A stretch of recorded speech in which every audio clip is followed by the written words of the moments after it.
Selamat pagi dan salam sejahtera untuk kita semua. Pada kesempatan kali ini, kami dari kelompok 7 akan memaparkan PPT kami mengenai analisa makroekonomi, sosial, dan politik dalam saham di pasar modal. Sebelumnya, saya akan menyebutkan nama anggota dari kelompok kami. Yang pertama Muhammad Naufal Fauzan, yang kedua saya sendiri, Nadia Sanata Purba, dan yang ketiga Anggi Deva Hafiz Safitri.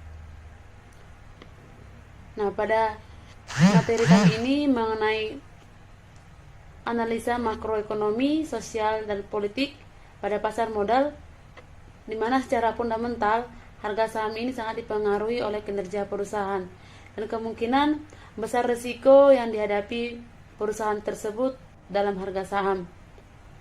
Nah, risiko perusahaan ini tercermin dari daya tahan perusahaan yang menghadapi siklus ekonomi serta faktor-faktor ekonomi. Ada beberapa faktor ekonomi ini yang secara langsung mempengaruhi kinerja saham pada perusahaan, yaitu tingkat bunga domestik, tingkat inflasi, peraturan perpajakan, kebijakan khusus pemerintah, kurs dan valuta asing, tingkat bunga pinjaman luar negeri, serta paham ekonomi dan peredaran uang yang ada pada satu negara. Nah, dari setiap faktor yang saya sebut tadi merupakan sebagai aktivitas ekonomi yang tak luput dari pengaruh gejolak sosial politik. Nah, di mana peristiwa-peristiwa politik ini merupakan salah satu bagian dari lingkungan non-ekonomi yang dapat berpengaruh pada kondisi pasar modal. Karena secara dinamika, situasi politik pada dasarnya juga berkaitan dengan stabilitas perekonomian suatu negara. Nah, jika semakin stabilnya politik dari suatu negara, maka akan semakin meningkatnya minat-minat investor untuk menanam setiap saham mereka. Dan di mana bentuk sosial ini merupakan bentuk dari sikap dan karakter masyarakat dalam mengambil sebuah keputusan.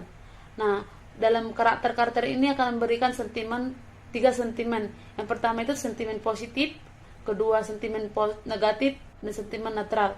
Nah, untuk sentimen negatif dan positif ini adalah sentimen yang sangat berpengaruh pada kinerja perusahaan ataupun jalannya dari suatu saham yang akan dijalankan. Sedangkan untuk sentimen netral ini tidak berpengaruh terhadap return saham ataupun volume perdagangan saham. Nah, di sini selanjutnya saya akan menjelaskan mengenai fungsi keuangan dan fungsi ekonomi. Nah, untuk makroekonomi ini ada memiliki dua fungsi pada pasar saham. Yang pertama fungsi keuangan, di mana fungsi keuangan ini akan membantu atau membantu setiap investor untuk meningkatkan nilai mata uang ataupun nilai saham yang mereka tanam untuk mereka pakai pada hari kedepannya. Sedangkan untuk fungsi ekonomi secara sederhana merupakan fungsi yang membantu masyarakat yang memiliki kekurangan biaya. Nah, lewat dari pasar saham ini mereka akan dibantu untuk memenuhi kebutuhan mereka seperti dalam mengembangkan usaha mereka ataupun bisnis mereka. Jadi, kedua fungsi ini sangat berkaitan sekali pada pasar saham. Selanjutnya mengenai faktor-faktor makroekonomi. Nah, ada beberapa faktor ekonomi yang sangat berpengaruh pada kinerja perusahaan. Yang pertama itu tingkat suku bunga domestik. Nah, jika suku bunga itu semakin naik, maka akan sangat berpengaruh pada profitabilitas pada perusahaan, di mana profitnya itu akan berkurang karena perusahaan itu mengalami kenaikan modal pada usaha mereka. Sedangkan jika turun akan mengalami peningkatan ataupun kebaikan pertumbuhan dari perusahaan tersebut. Yang kedua, tingkat inflasi. Nah, jika tingkat inflasi semakin menaik, maka perusahaan itu akan mengalami penurunan profit. Karena kenapa? Mereka setiap produk modal yang mereka inginkan akan mengalami kenaikan, sehingga perusahaan itu juga akan mengalami penurunan. Yang ketiga itu yaitu peraturan pajak. Nah, kita tahu bahwa pajak ini merupakan potongan ataupun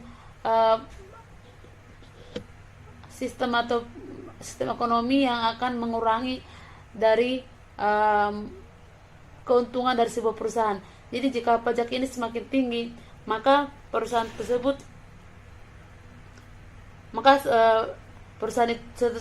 akan mengalami saham yang meningkat, sehingga para investor juga akan memiliki minat yang sedikit untuk menginvestasikan uang mereka ataupun saham mereka.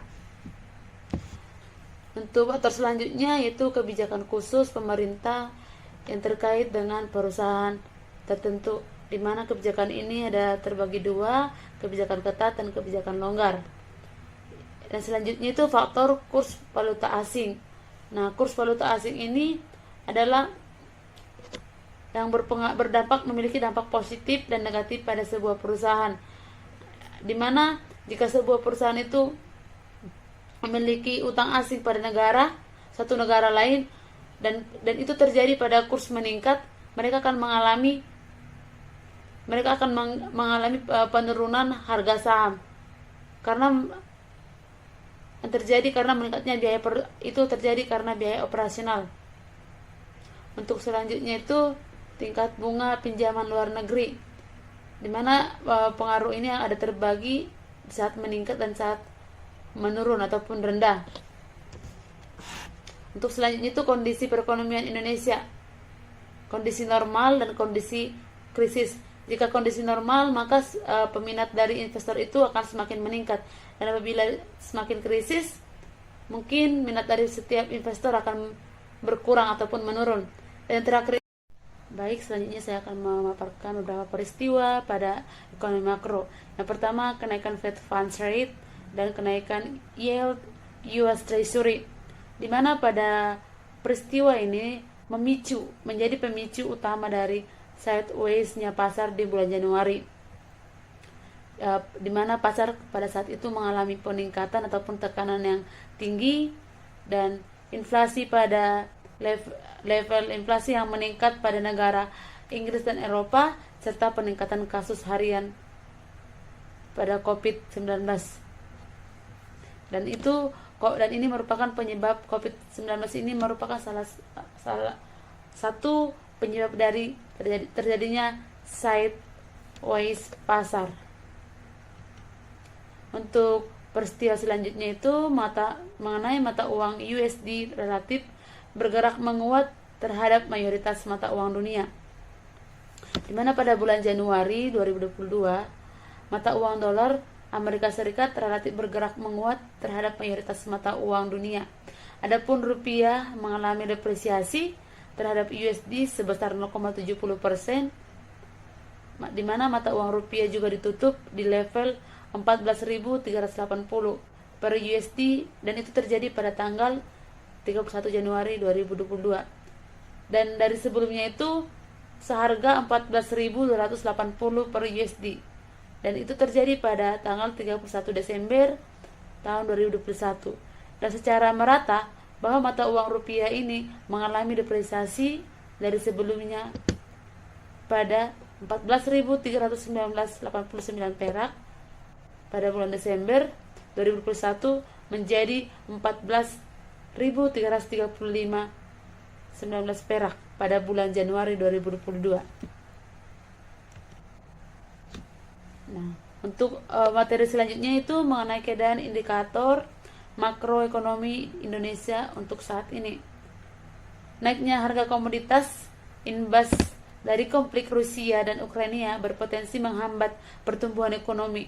Jika hal itu terjadi, investor berpotensi mengalihkan investasi ke instrumen yang lebih rendah risikonya seperti obligasi, deposito ataupun bahkan emas.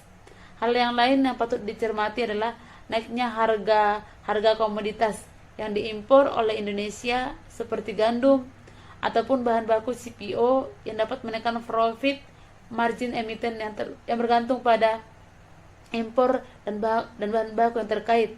Nah, kondisi ini sudah tampak pada beberapa harga saham emiten sektor konsumer yang belum lepas dari tren penurunan.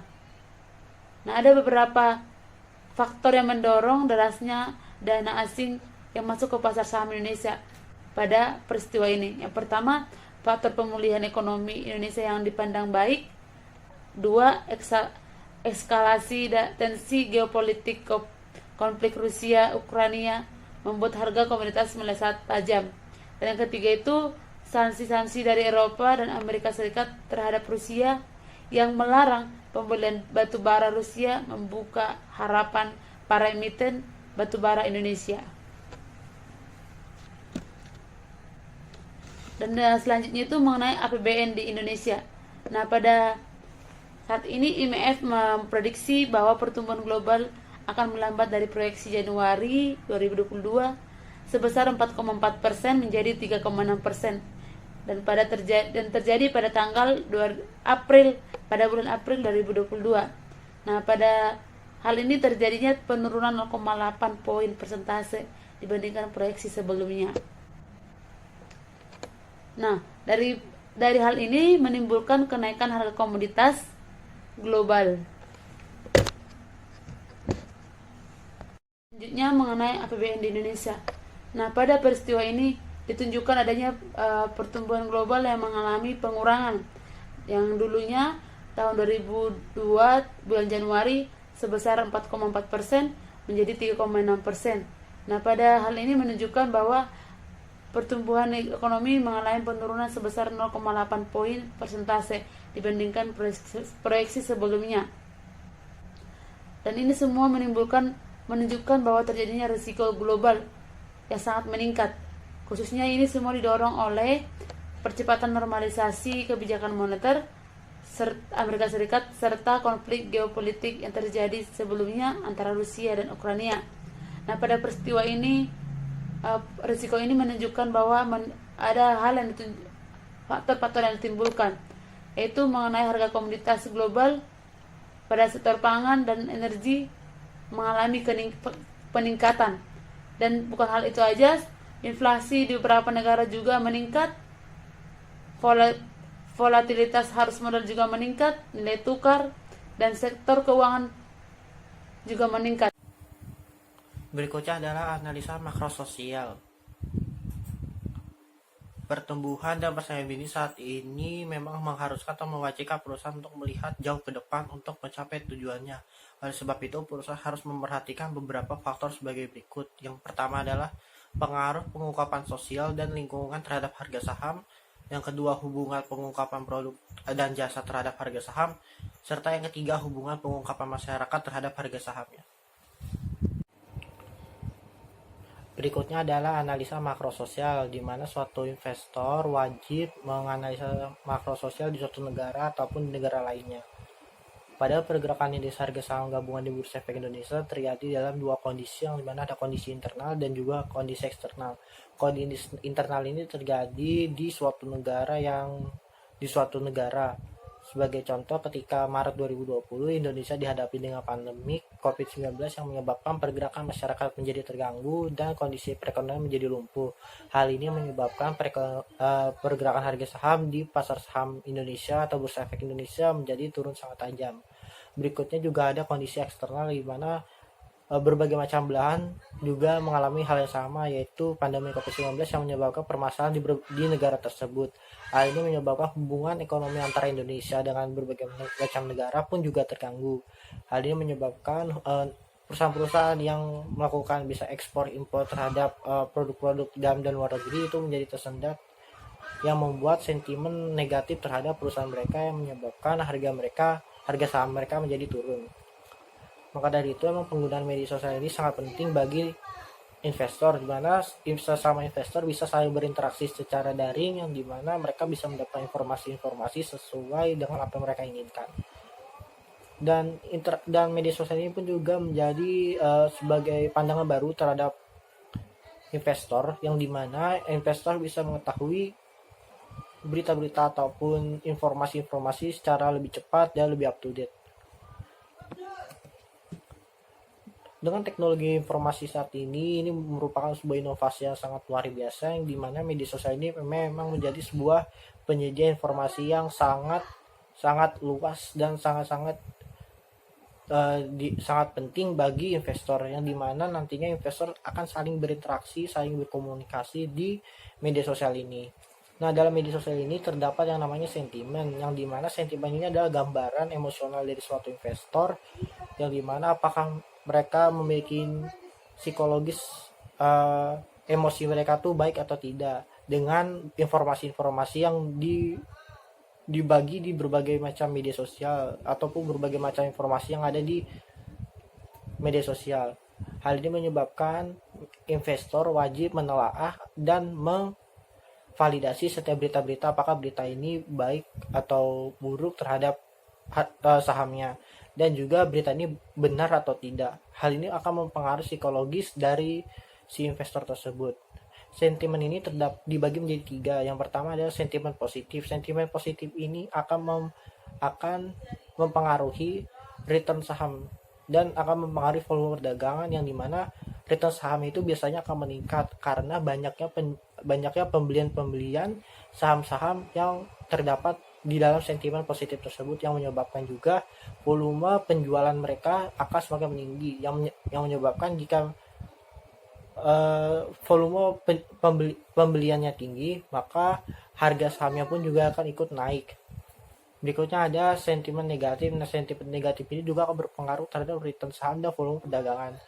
Jika suatu saham terdapat sentimen negatif, maka saham tersebut cenderung akan berturun returnnya, dan juga volumenya juga akan naik, tapi bukan volume pembelian tetapi volume penjualannya akan naik karena mereka takut harga saham mereka terjun lebih jauh lagi.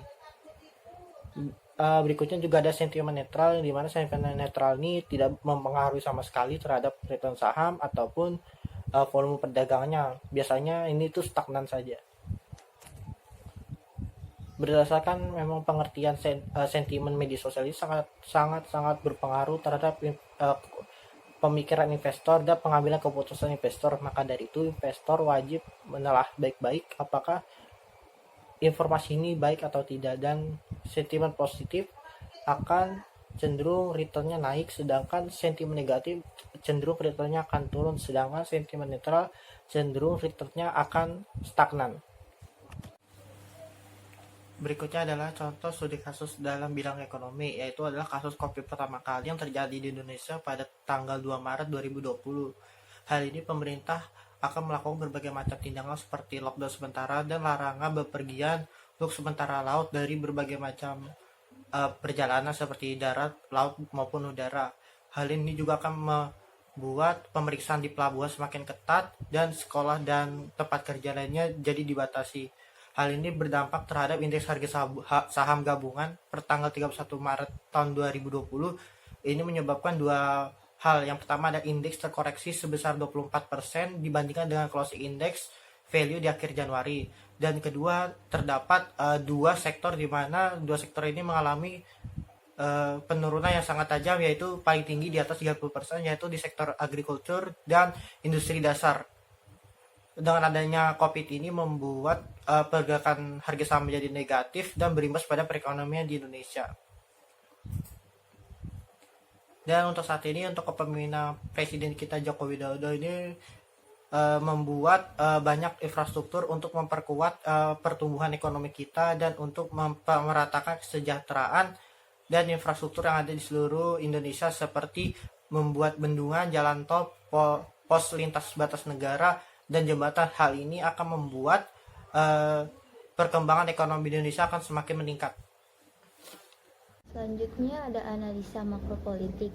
Peristiwa politik membawa ketidakpastian dalam berbisnis. Kondisi tersebut akan membuat pergerakan harga saham menjadi tidak stabil. Oleh karena itu, pemerintahan di suatu negara akan membuat negaranya menjadi stabil. Kondisi yang tidak stabil ini akan terjadi selama setiap negara pasti akan terjadi gejolak politik. Gejolak politik ini akan menyebabkan perusahaan yang terdapat menjadi terombang-ambing. Berikut ada peristiwa akibat gejolak politik. Yang pertama ada pemilu. Peran penting pemilu yang akan menentukan pemimpin pada periode berikutnya akan menentukan kebijakan yang dibuat. Hal tersebut akan berpengaruh kepada pergerakan harga saham karena akan menentukan, yang pertama ada sektor industri yang akan berjalan. Kementerian Perindustrian memproyek sejumlah sektor industri manufaktur akan mengalami kenaikan pertumbuhan karena dipengaruhi momentum penilaian umum atau pemilu pada tahun 2019. Bahkan beberapa investor tetap yakin menanamkan modalnya karena melihat kondisi politik dan ekonomi Indonesia yang dinilai tetap stabil menjelang tahun politik. Yang kedua, kebijakan pendukung bisnis. Dalam mencapai hal tersebut, salah satu kunci kebijakannya adalah mendorong mempermudah kemudahan berusaha di Indonesia sebagai bentuk perbaikan iklim investasi yang lebih kondusif. Tindakan pemerintah yang merevisi daftar negatif investasi untuk memperluas peluang masuknya arus investasi asing langsung sudah tepat dilakukan untuk memperkuat perekonomian nasional. Selanjutnya ada terorisme. Peristiwa terorisme ini akan membuat kondisi suatu negara menjadi tidak stabil.